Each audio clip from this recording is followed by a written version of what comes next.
Zdraví ťa Akoš? Voľako si to trase. Haló? Haló? Prestaň. Jakže sa to nedá? Ty si zas jebol 3 borovičky.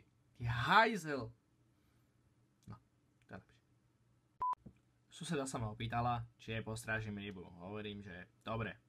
Tak preto s vami chcem prediskutovať jeden problém. Ja nevím, či naprírodno alebo vysmažiť.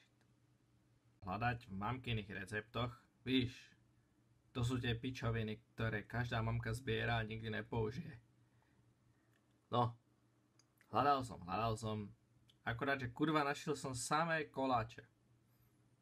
No nevím, koláč nechcem. A hlavne, že ona tvrdí, že chce schudnúť. Takže nezabudni na tie recepty.